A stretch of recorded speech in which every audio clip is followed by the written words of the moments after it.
السلام عليكم ورحمة الله وبركاته.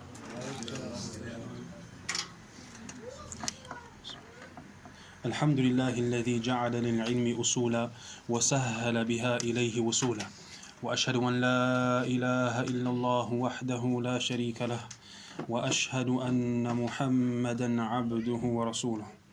اللهم صل على محمد وعلى آل محمد وعلى آله وأصحابه أجمعين. All praise and thanks are due to Allah, the one who made for knowledge foundations, and through them facilitated its attainment and preservation. And I bear witness that none has the right to be worshipped except for Allah alone with no partner. And I bear witness that Muhammad is his servant and messenger. May the salawat and salam of Allah be upon him, his household, his companions, and those that follow them in guidance. This is the first sitting in going through the Tafseer of Surah al-Fatihah and some of the short surahs, al-Qisar al-Mufassal. And in this sitting, inshaAllah ta'ala, we want to have a short introduction with regards to the topic of Tafseer, as it's a topic that is often spoken about in terms of the Tafseer of something, but how Tafseer is done or the steps towards understanding the Quran is not something that is spoken as much.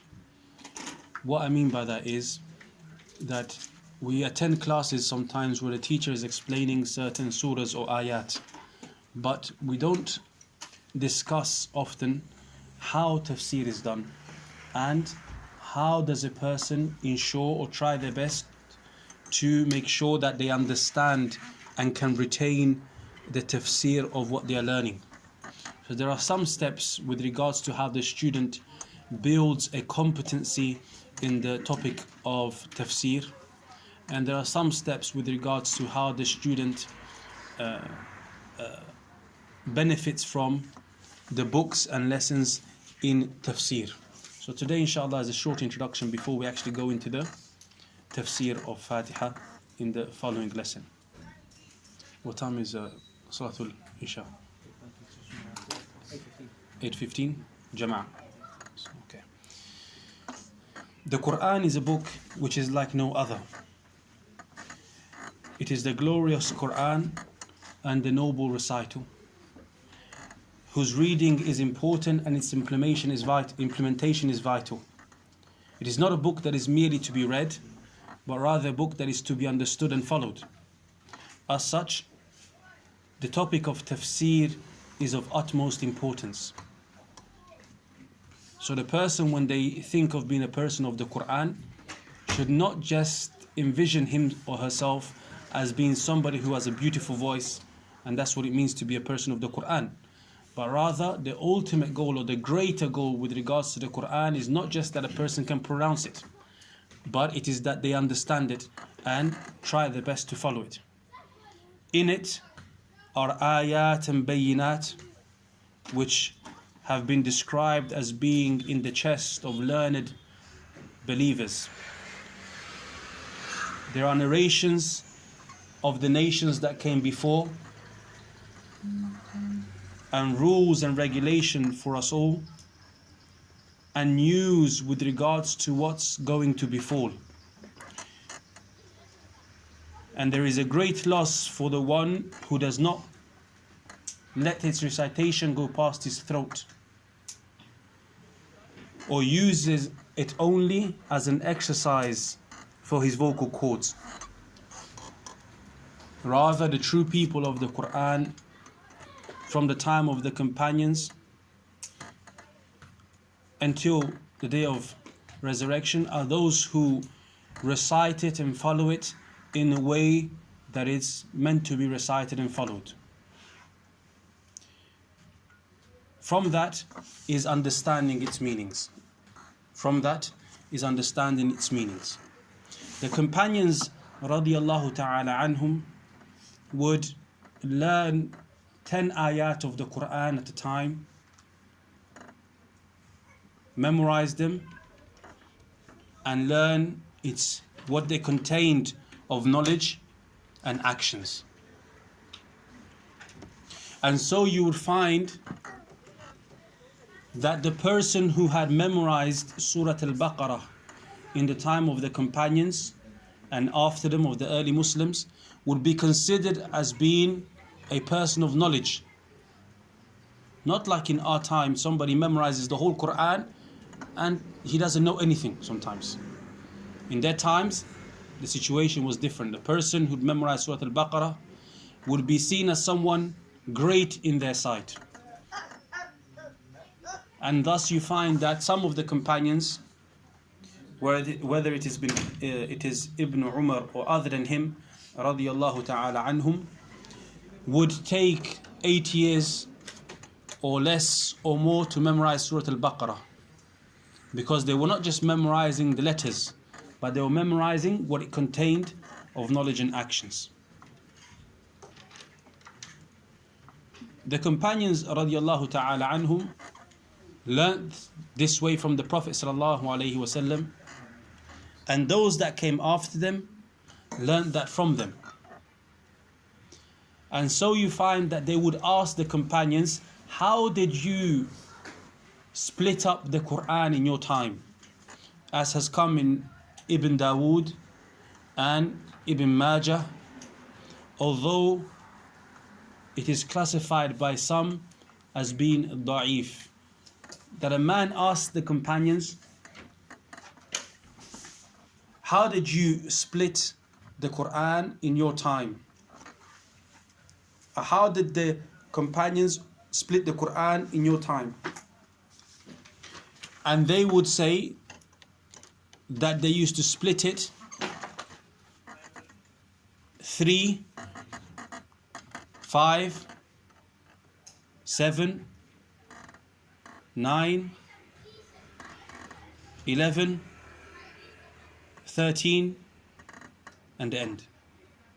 You got the numbers? Last week I told you, I don't know what it's called, acronym or a sentence acronym. I gave you an acronym in Arabic, right? Last week you were here or you on holiday? Vacation. Okay, I told you not to come. I banned you from class. Okay, yes? You want to hear? Last week? Fami bishawq. Some of the scholars made this sentence or put together this sentence to indicate how some of the early Muslims would split the Quran. So the phrase was Fami bishawq. The letters are how many?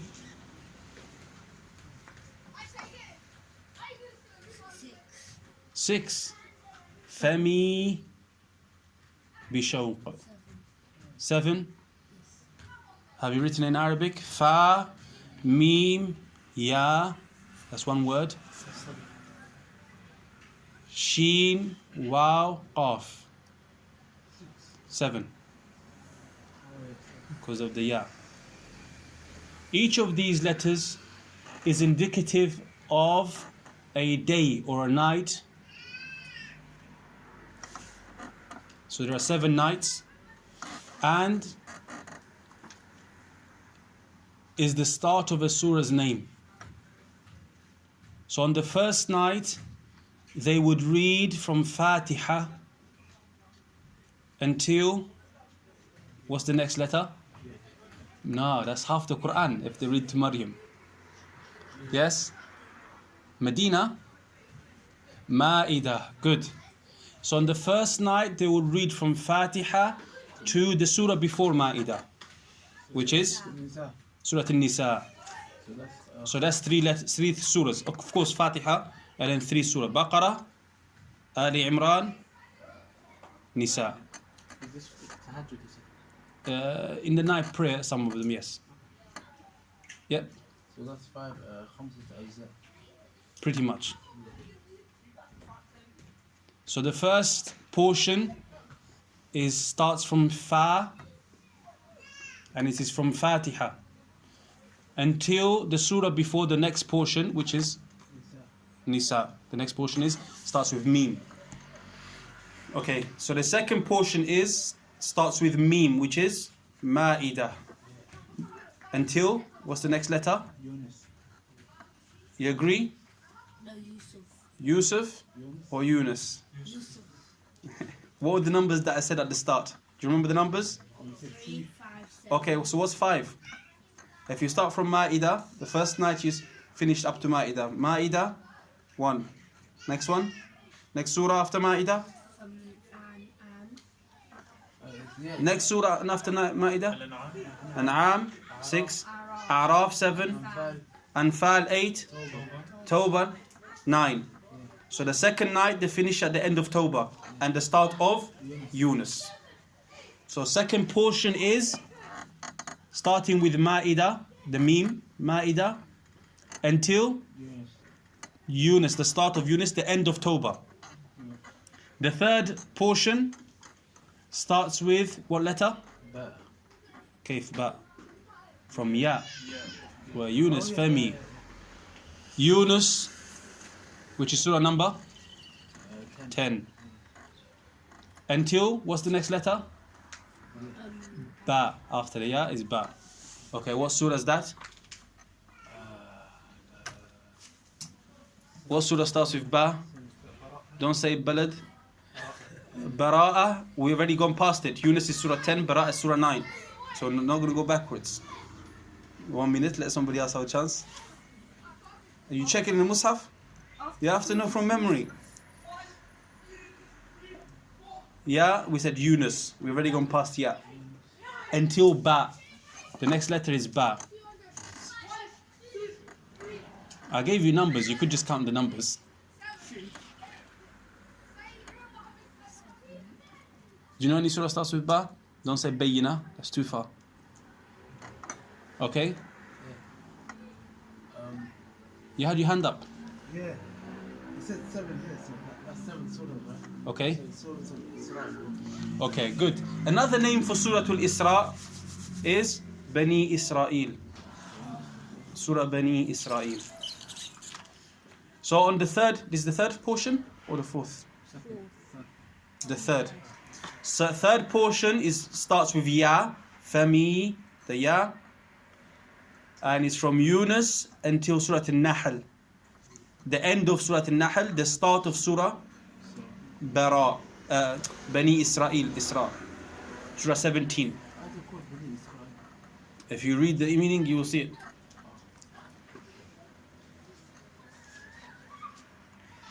The fourth night, or the fourth portion, is, what was the letter in the sentence? Femi, Bishok. Okay, Sheen.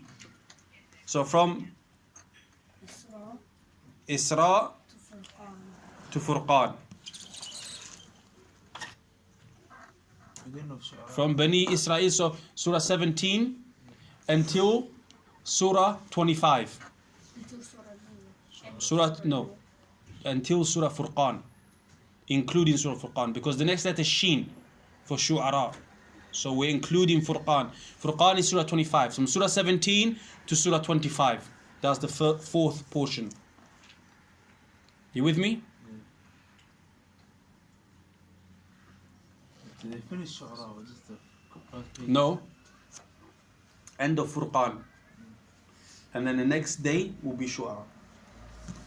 So the fifth portion, the fifth portion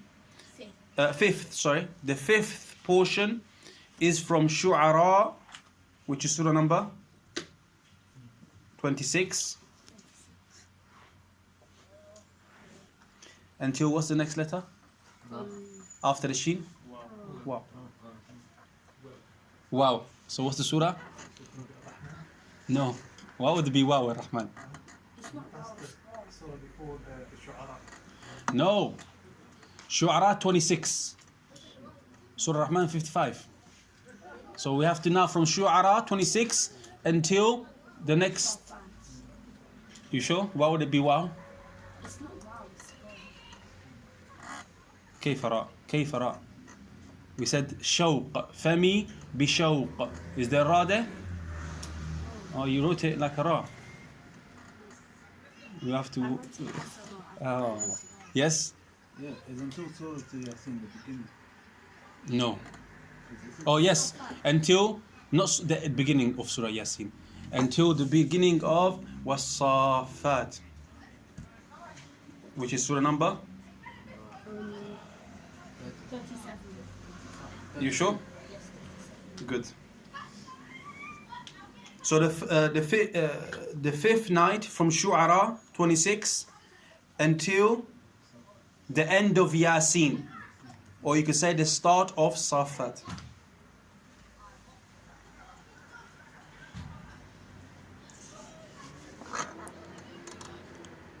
The sixth portion is from Saffat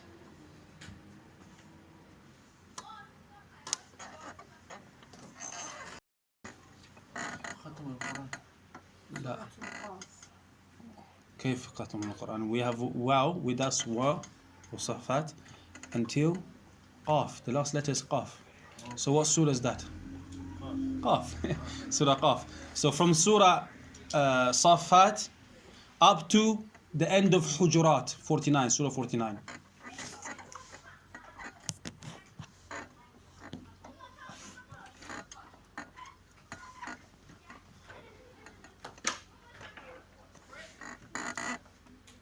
So the sixth portion was from Saffat, which is Surah 37, until Surah 49, Hujurat, the end of it.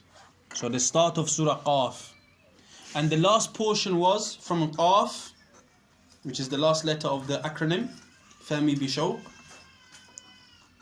until Nas. You written that down?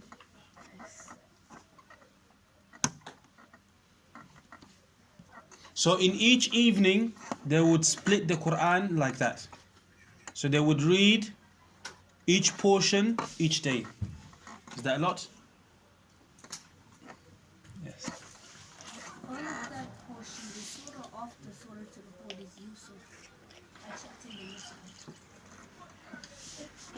Surah Al-Hud. Which in the second portion? Third portion.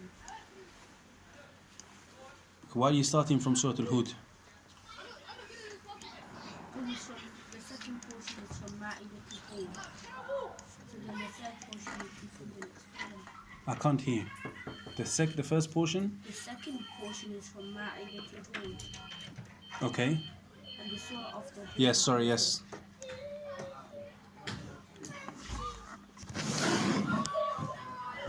Okay, let's recap quickly. So the first portion,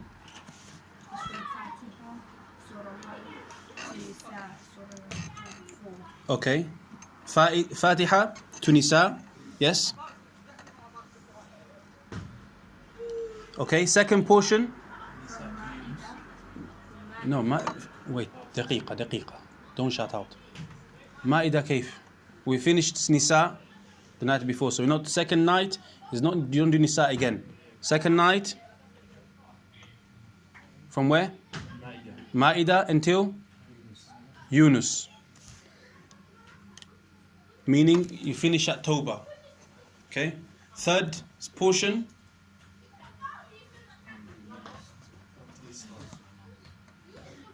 Yunus until the end of Surah Nahl, good, or until Bani Israel, Surah Al-Isra. Fourth night, yes? Yes, you have to be with us. As soon as we say night, you can't start dreaming. Okay. Yeah. Yes, you have to have a pen and paper. Yes. Fourth night, from Bani Israel until Furqan. Fifth night, yes, Shu'ara until Yasin. So you finish Yasin. You go up to the end of Yasin and you don't read was-Saffat, but you get there. Sixth night, from Saffat Until Qaf. until Qaf. So you finish sixth night, guys. There's no difference. Yes, we're saying the end of the surah, the start of the next surah. Sixth night, the end of the start of as-Saffat. You start from was-Saffat and you finish at the end of Hujurat or the start of Qaf. Seventh night, Qaf until Nas. Surah Qaf is Surah 15. Yeah? Until Surah Nas.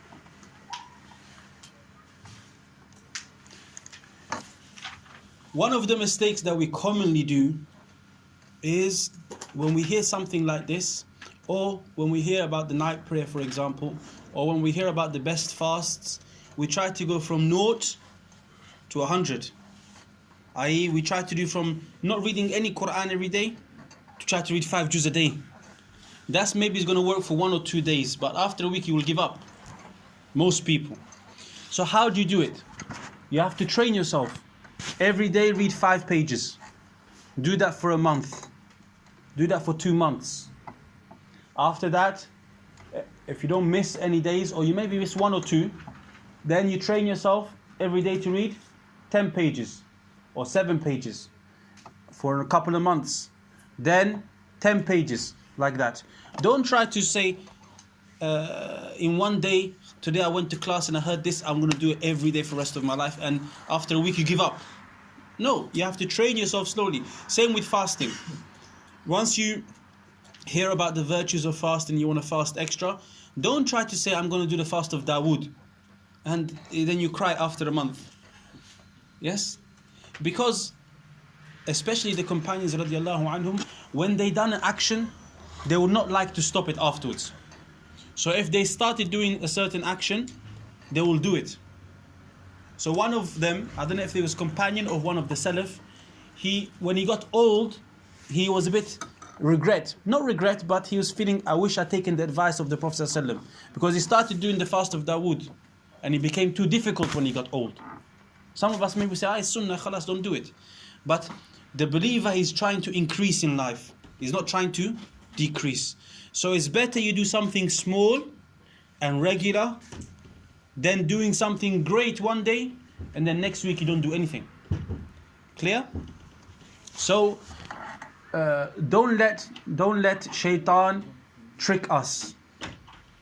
Start with something small, consistent and realistic, and train your nafs, train your soul to make sure that you build yourself up. So every year you get better. So if you want to start fasting, make sure you fast Ramadan. You fast the 6th of Shawwal. You fast the other days that have virtues. Once you've done that, then try fasting. What's the next easiest step? Easier than that. Monday, Thursday, every week. It might be the 3 white days. Then Mondays and Thursdays. Then see how it is. Yeah. So do the 3 white days for a couple of months. Get used to it for a year. Then build yourself to the Monday and Thursday. I'm not saying don't fast Monday and Thursday if you're doing it. Good. Yes. But what I'm trying to say is don't do it for 1 month and then you stop for the rest of your life. Wadih? Same with your Quran. Now you heard this. This is your goal.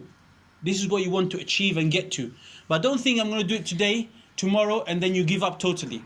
It's better you do 5 pages in 1 day, 2 pages a day for the rest of the year, than doing 5 juz for a week and then the rest of the year you don't read anything. Wadih? Okay, that's point number 1. Next point is that the surahs which are from Qaf until Nas are called or referred to as al-Mufassal. Al-Mufassal.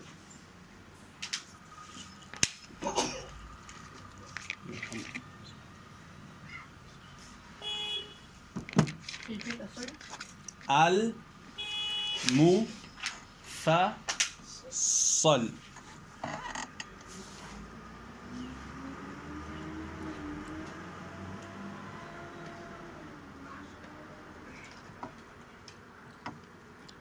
Al-Mufassal means, what does the word mean in Arabic? Yes? Medina book students. What's fasala? What word sounds like fasala? Detached. Good. Good. Okay, what does it mean the surahs are detached? What's the difference between from Surah 50 to Nas and before Surah 50, from Fatiha to 49, what was a common difference? Yes? The surahs before Surah Al-Kahf, most of them have like more ayat, they're longer surahs. They are longer surahs, not necessarily they have more ayat. Yeah? So if you look at, for 5 days, for 6 days out of the 7 that we split the Mus'haf, 6 of those days are from Surah 1 until Surah 49 in 6 days. And the 7th day is from 50 until 114. So how many surahs is that? 64. So in one night you're reading 64 surahs, and in the other night you're reading only 49. So one set is longer. And from Qaf to Nas, you see that there's a lot of gaps. There's a lot of stops. So this is how they are detached. They are split between one another by a lot of basmalas. Because the surahs are shorter. The surahs are shorter. That's why if somebody says, "Oh, today I memorized one surah," he could be telling the truth, and it's a long surah, Baqarah. And a person says, "I memorized 30 surahs today," and he hasn't even finished Juz Amma. Yes? So don't be tricked by numbers. Okay? But they're called Mufassal. One of the reasons some of the scholars mention, because there are a lot of fawasil, there are a lot of stops, there are a lot of breaks. You read half a page and then you're on a new surah straight away. On one page you have 3 surahs sometimes. Yeah? Whereas in the surahs before Qaf, they are less and the surahs are longer. But from Qaf to Nas are known as al-Mufassal. And the Mufassal themselves are split into 3 categories. From Qaf to Nas is also split.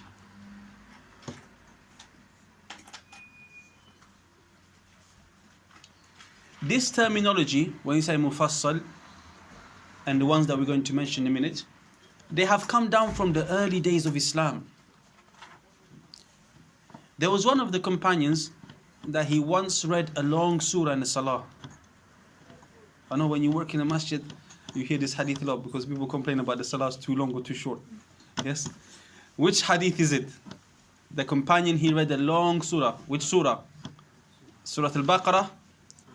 Surah Ali Imran? Okay, maybe different riwayah. Okay, Surah Al-Baqarah. And the Prophet ﷺ told him, don't do that. Because when he done that, one of the men that was praying behind him left.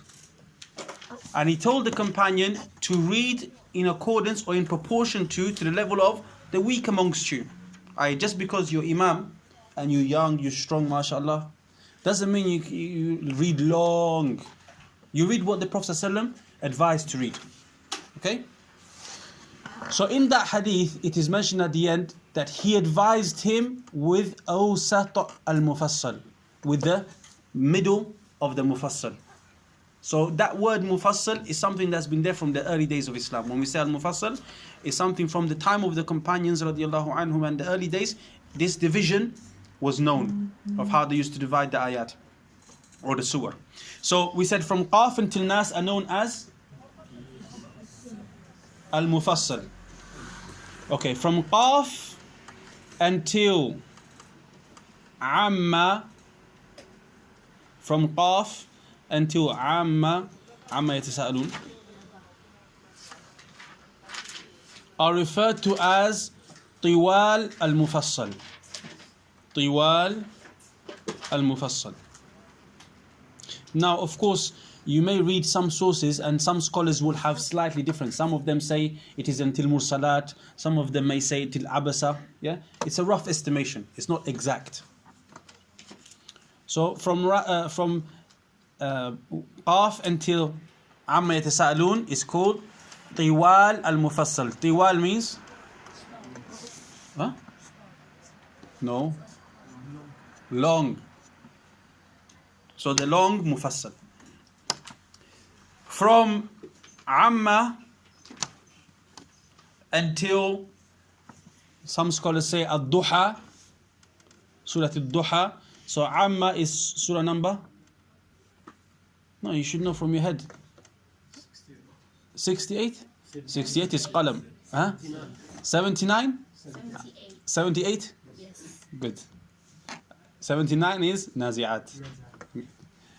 So Surah Naba 78. Surah Duha is 100. La. Surah Duha. I think it's 94. Almost. Alam nashrah laka sadrak. 94. Huh? 91? No. 91 was lady. Huh? 93. No, 91 والشمس والضحى. 93, yes. So Duha 93. So we said Awsat is middle, but what surahs? Amma until Duha. And the last category is Qisar. Qisar al-Mufassal. Qisar al-Mufassal. Qisar means short. Al-Mufassal is the surahs that we are talking about.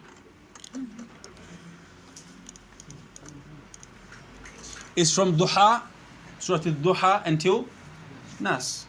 Some scholars they say from Surah Zalzala until Nas. So there's difference. Yeah.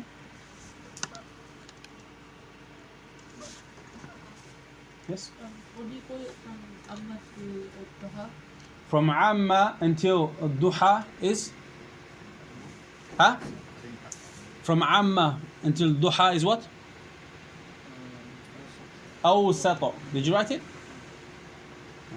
Because you look like you're straining. You're making the memory word. Awsat. It means middle.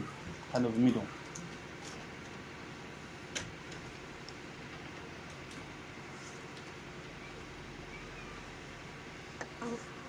So in sometimes you see some of the scholars they explain from Qisar al-Mufassal, like is on the poster, Qisar al-Mufassal. Some of them they will explain from Duha to Nas.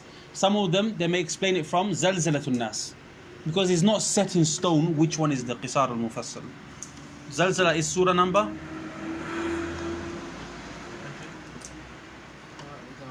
You have to know before you put your hand up. Don't put your hand up when you guess. 99.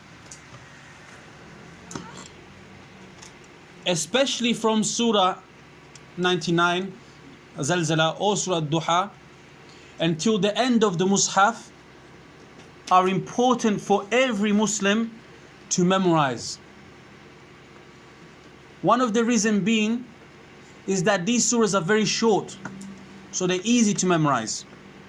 And they are often read in the open salahs.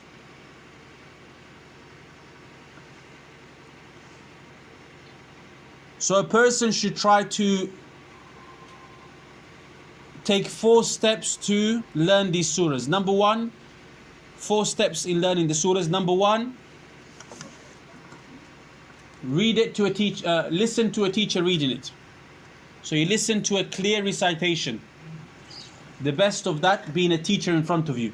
Or if you can't get a teacher in front of you to take his time to read it, then you listen at least to a sheikh that is well known, with a slow, clear voice. Number 2, read it back to the teacher. Read it back to the teacher.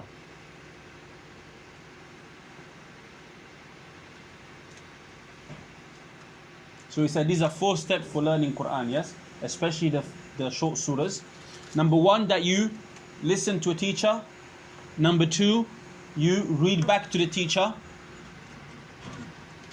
and implement any corrections he gives or she gives. And what? Implement, Bilal, you. Any correction he or she gives. Number 3, memorizing the surah.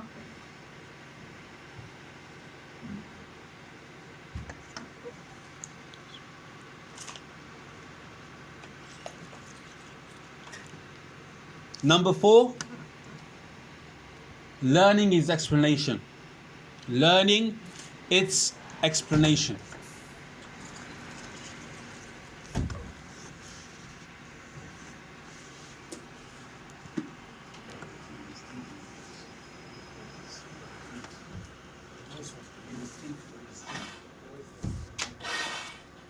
So the 4 steps that were mentioned with regards to learning these short surahs, or surahs in general, but especially these short surahs, 4 steps. Number 1, listening to the teacher or to the reciter. Number 2, excellent, reading it back to the teacher and implementing any of the corrections. And there will be corrections. Don't be, if teacher corrects you, don't be upset. Don't cry. Because it happens. Number 3, memorizing the surah. Number 4, learning the meanings. Okay, what surahs do you start with? We said the short surahs. Faatihah, the short surahs. Yes? Then after you finish Zalzalatun Nas, you finish Juz Amma. You go to Juz Amma. And you finish up to Qaf.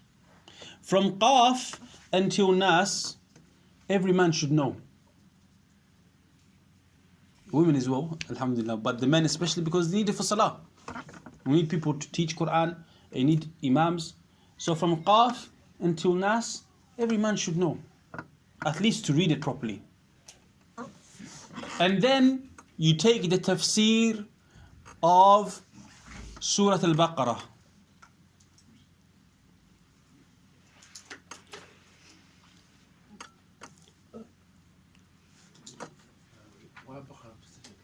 Good question. Then you can also take the tafsir of the surahs like Surah al-Kahf, Surah 18 that you read on Fridays. Yeah? Because it's something that you read regularly. Surah number 18.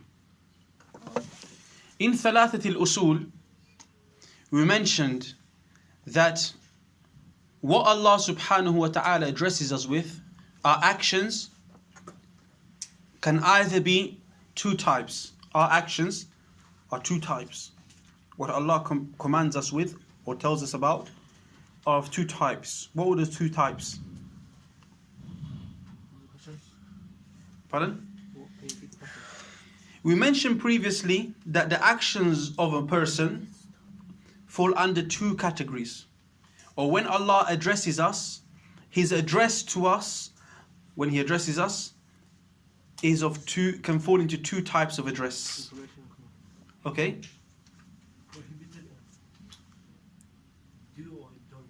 Okay. Good. Okay. Bilal? Yes? Is it the ones that are addressed to us about prophets and the ones that are addressed to us what you have to do and not do? Almost. What did you say first time? Information and command. Good. One type of things that Allah subhanahu wa ta'ala has put upon us is information. Information. This is khitabu shar al-khabari. When Allah tells us, or the Prophet ﷺ tell us something which is information. And the other is commands. Did you cover that?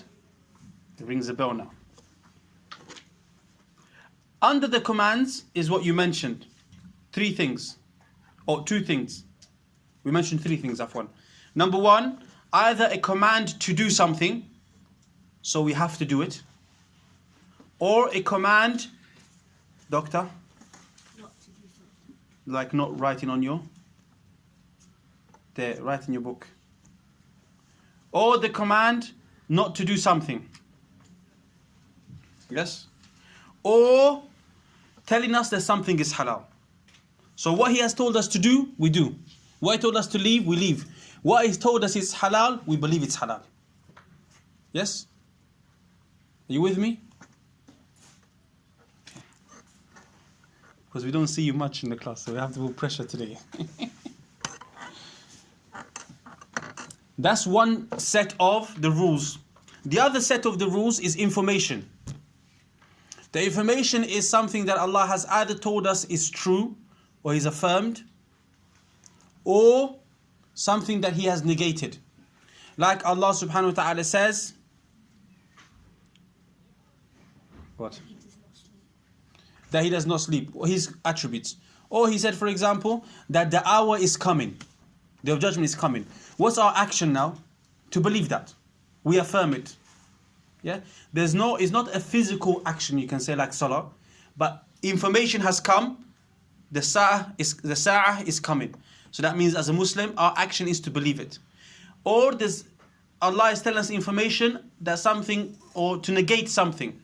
Like Allah says that He does not oppress His servants. So we say Allah does not oppress His servants. So that's our action. So anytime you have something that Allah, the Prophet ﷺ told us, it's either one of two.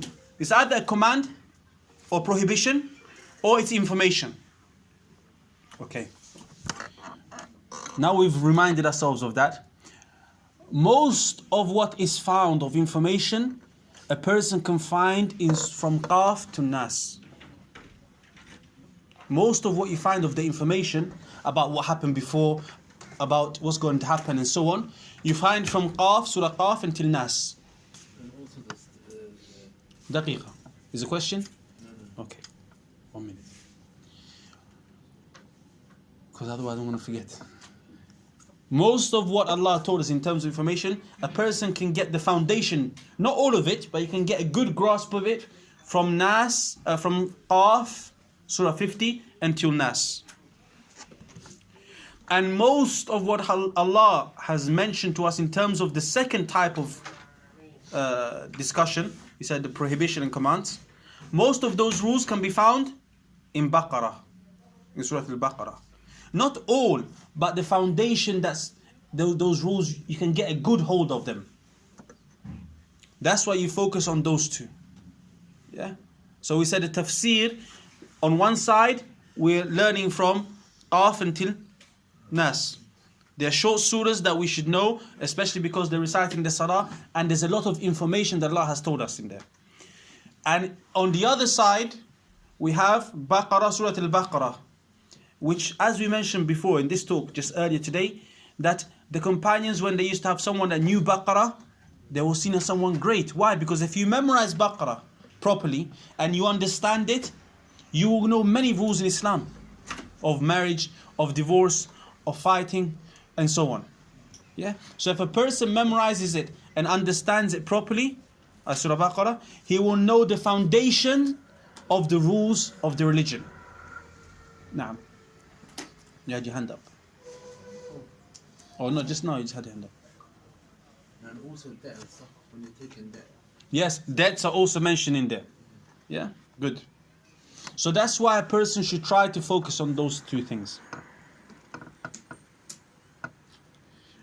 Okay, somebody mentioned today, when I try to focus or read books of Tafseer, I often feel that I have read a lot and I can't remember anything. Did you get that feeling? This is not just in the subject of Tafseer. Okay? This happens in many subjects. But perhaps maybe one of the reasons that it happens in Tafseer is because there's not that many lessons in Tafseer as much as other subjects. And also, people tend to, when they do a Tafseer class, it tends to be just a class without a set book that people are returning back to. So what we'll mention now is some of the topics to pay attention to when you study Tafseer, or when you want to study Tafseer as a student. Some of the topics to pay attention to when you want to study Tafseer. And I mean here, if you want to study it as a student, not just as a general Muslim, but as a student. But it also helps the general Muslim in some ways. And if a person does not have a focus when he is studying or when she is studying, it becomes easy to become overwhelmed with knowledge. So it's important to know what you're going in for. Okay, from the topics to pay attention to when studying Tafseer, you tell me, what do you think you need to know when studying Tafseer? You pay attention. Yes? Yeah, you try your best to to learn Arabic so you understand. Okay, Arabic. Remember the meaning.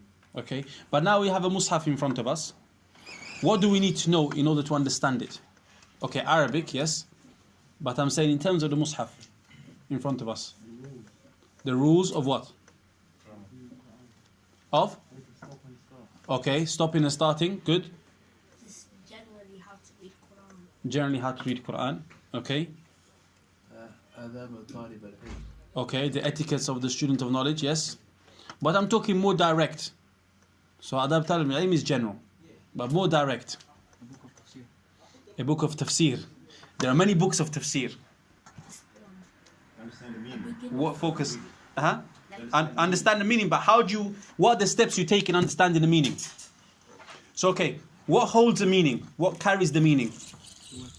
The words. So one thing to look at are the words. Now, there is a subject in the Arabic language wherein they talk about gharib al-Quran. Gharib al-Quran. Which would translate as strangeness, yes? But this is of two types. When you talk about strangeness of the Quran, when you talk about strangeness of a word in a language, there are two types. Or there are different types, but we're going to talk about two. There are some words which are totally strange in a blameworthy way. Like no one uses the word is not good. That's not what we're talking about when you talk about gharib al-Quran. This is a subject in tafsir, so you need to write it down, gharib al-Quran. What the scholars mean when they say gharib al-Quran is those words that have come down in the Quran that were not used widely amongst the people. Only some people who are specialists will know them. Doesn't mean specialist now, but like in the time of the companions, one of the companions was asked about Abba, and he didn't know. So it was unknown to him, but it wasn't a weird word. Understood? So there are two types of gharib. Sometimes people use the word gharib to mean weird. Go pick up his mum. Hoyo. Yes, sometimes people use gharib to mean a strange word. That's not what is meant. What it means is a word that is not as familiar, is not as easily used amongst the people in some areas. Yeah. So that's what some scholars write books called gharib al-Quran to help the student know when he comes across a strange word what it means. But for us as English speakers, all Arabic words seem strange. So that's something that we don't really look at. Okay. First we should try to learn Arabic. Another topic with regards to the words of the Quran is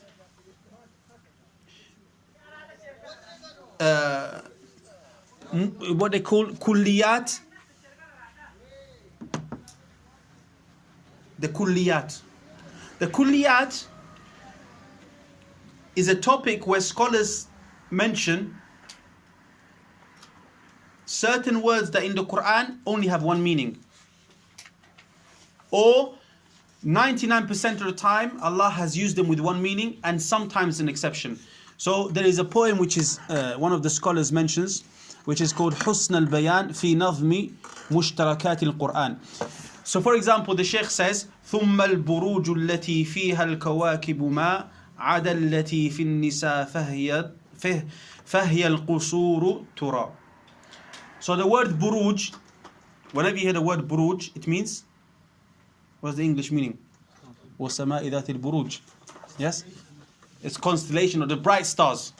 So the Shaykh, what he says is, whenever you see this word in the Quran say buruj, then it means the bright stars. Okay, but that's not what the word means in a language only. That's one of the meaning. So he tells you except in one place, which is in Surah Nisa. In Surah Nisa, Allah mentions, the translation is, death will come to you even if you are in tall buildings, in places that are castle, fortified buildings. The ayah escapes me at the moment. وَلَوْ كُنْتُمْ فِي بُرُوجٍ مُشَيَّدًا. So here the word buruj is exception. Here it doesn't mean the sky, the stars. It means the houses or buildings which are fortified. So what this topic does, kulliyatul alfaz or kulliyatul kalimat, is the scholars, they tell you there, okay, every time you see this word, it means something, except in this and this place. So you don't have to research always the tafsir, because you know this word always means this except in Surah An-Nisa. This other word always means this except in this other surah. So that's a topic also to pay attention to, okay, if you want to know tafsir.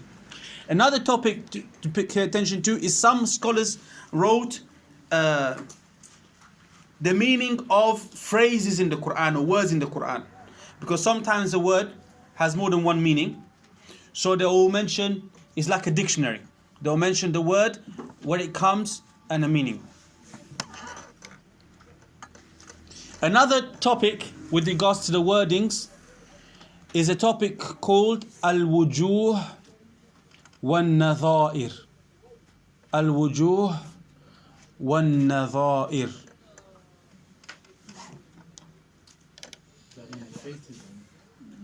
I'm going to tell you.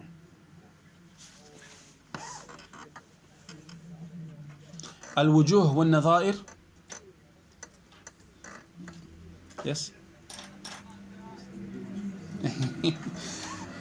In al-wujuh wan-nadha'ir is the scholars talk about a word. Sometimes you have one word which comes in different types, different wujuh. Different wujuh means in different ways. And an-nadha'ir means the same. When you say nadhir, some they say la nadhira lah. Allah has no similar, no one equal to him. So here what it means is one word in one ayah or in one surah means one way, in another surah means different way. So the previous topic was that is majority one way and there's an exception. This topic is the same word will come different ways. There's a book by Ibn al-Jawzi. He mentions here وَعَلَمْ أن معنى الوجوه والنظائر أن تكون الكلمة واحدة ذكرت في مواضع من القرآن على لفظ واحد. So this topic is that there will be one word or one word that is mentioned in a variety of places in the Quran, وحركة واحدة, with one way, in one way. وأريد بكل مكان معنى غير الآخر. And in every place Allah meant a different meaning, even though the word is the same. Allah meant a different meaning. فلفظ كل كلمة ذكرت في موضع نظير لللفظ الكلمة المذكورة في الموضع الآخر وتفسير كل كلمة بمعنى غير معنى الأخرى هو الوجوه. So the word is mentioned exactly the same way in other places, but the tafsir of it is different in according to different places. Why is that important to know? Because that saves you time in tafsir. Because if you know that this surah this is meant, in this surah this is meant, this helps you sometimes with regards to, especially when you give da'wah. Sometimes people, when they give da'wah, they say, oh, but Allah said this ruh. Like for example, what does a ruh mean in the Quran? Soul. But sometimes it means a person. Where? Which surah? But think about the ayah. In Surah, end of Surah An-Naba.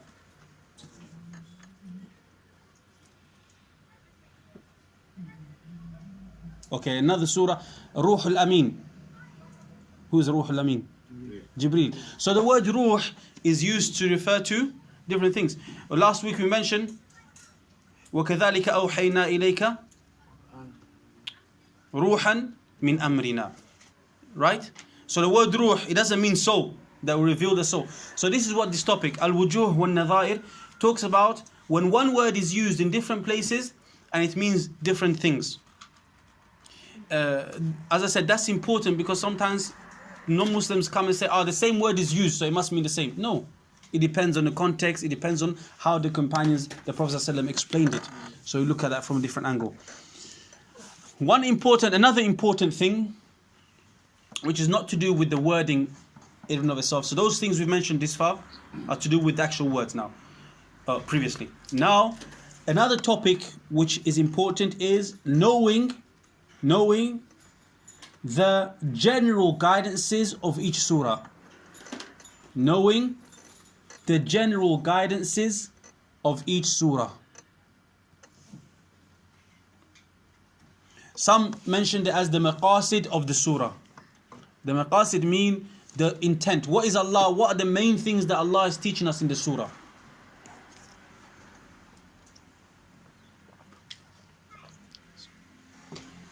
That's an important one. Put down. Yeah, you got it? I'll repeat it, inshallah. An important topic is knowing the guidances, the main guidances, or the main, you could say also topics of a surah. That helps with the tafsir. Knowing the main guidances. Some will also mention as being the maqasid of the surah, the intent of the surah.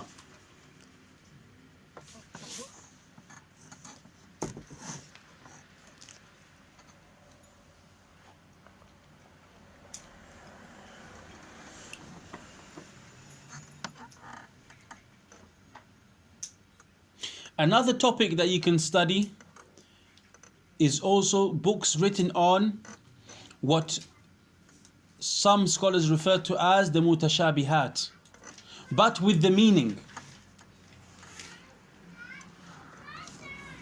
And some refer to as tasrif al-Quran.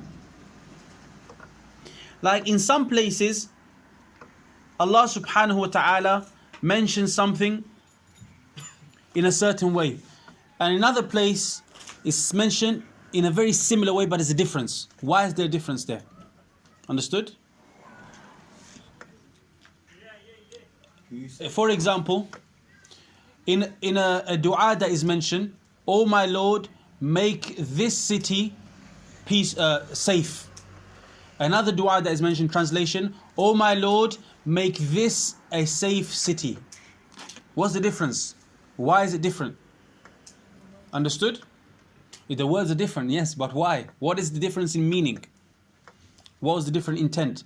So you're saying understanding the differences, the reason as to why it's said differently? Yes. And this is one of the topics we discussed in Usul al-Tafsir, that stories are mentioned in the Quran sometimes 2-3 times. But each story, it has something that the other story doesn't have. If you look carefully, you will see that Allah subhanahu wa ta'ala mentions the story differently sometimes because of the topic of the surah. Because something specific that Allah is trying to highlight. The adhan now? Yeah? Okay. All right. So that is what is known as the mutashabihat. There are some books of mutashabihat al-Quran which just tell you them, okay, this surah, this ayah is similar to this ayah, be careful for your hifz. We're not talking about that. We're talking about why they are different. So there's a difference, there's a slight difference, and what is the tafsir behind it? Why is there a difference? What is the hikmah behind it? Okay, with regards to meanings now in general, you look at a tafsir which has the general summarized meaning. The next topic, the general summarized meaning. General summarized meaning.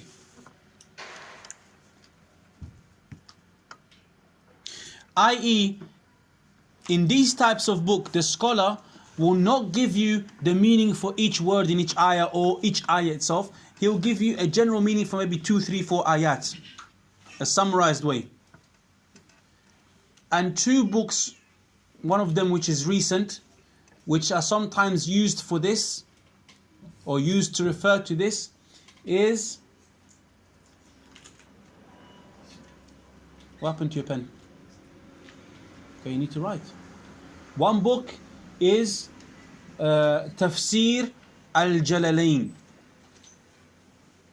which is an older book. And the recent book is Tafseer al-Sa'di, which is a bit longer. Or it's quite a bit longer than al-Jalalain. Tafseer al-Sa'di. That's not the name of it, but that's the quick name of it. Tafseer al-Jalalain was written by 2 scholars. Yeah? And many scholars, when they mention it, they mentioned that there are some mistakes in the tafsir, of course. So with regards to the names and attributes, at times, then there are some mistakes in there.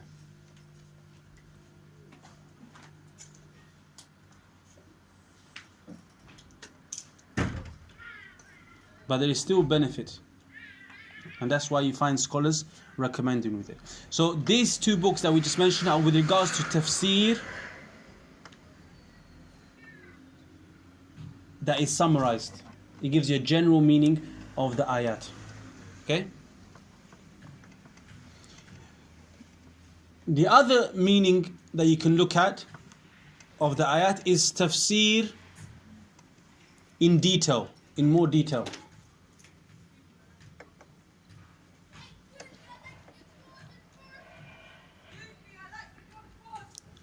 And in these types of tafasir, you will find that the author brings you a lot of information even for one ayah sometimes. And the oldest, you could say, or not the oldest, but the most well-known tafsir in this category is the tafsir of al-Tabari. The tafsir of al-Tabari.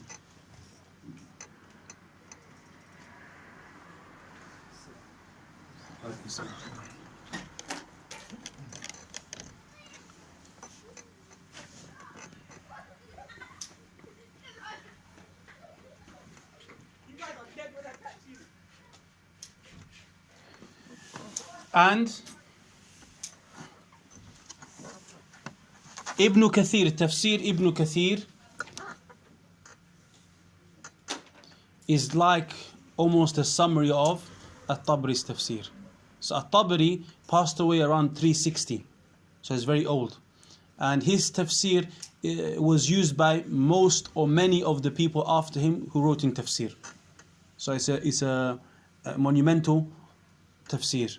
It's a very important tafsir, but it's very big and it has a lot of narrations. Ibn Kathir's tafsir is a lot more summarized than his, but it's still quite big. So under this category we mentioned two, Tafsir al-Tabari and Tafsir of Ibn Kathir.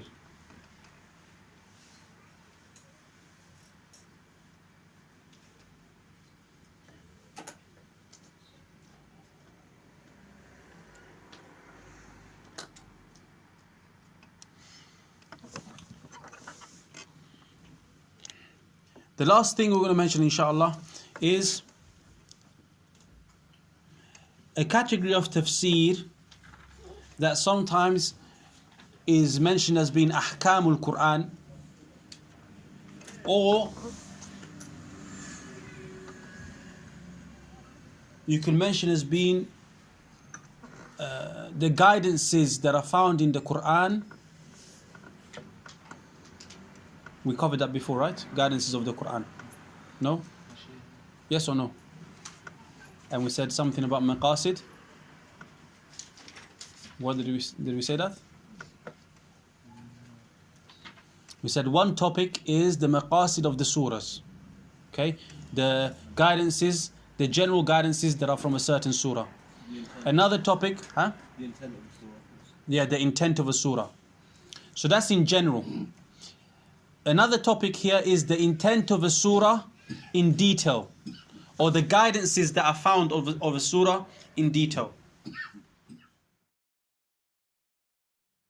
Okay, this last topic is guidances that can be found, or guidances in detail. What does that mean? I.e., rules that can be extracted from the Quran. Because the Quran was sent as a book of guidance, a guidance to be followed, to be understood and followed. Allah mentioned, كِتَابٌ أَنزَلْنَاهُ إِلَيْكَ مُبَارَكٌ لِيَدَّبَّرُوا آيَاتِهِ. A blessed book that we have sent down to you, O Rasulullah sallallahu alaihi wasallam, so that they may ponder over the verses, over its ayat. And that means pondering and following. So in this category, where the author of the tafsir is focusing on what rules can be taken out for a person to follow and implement. One of the most famous books of tafsir in that section is the tafsir known as Tafsir al-Qurtubi.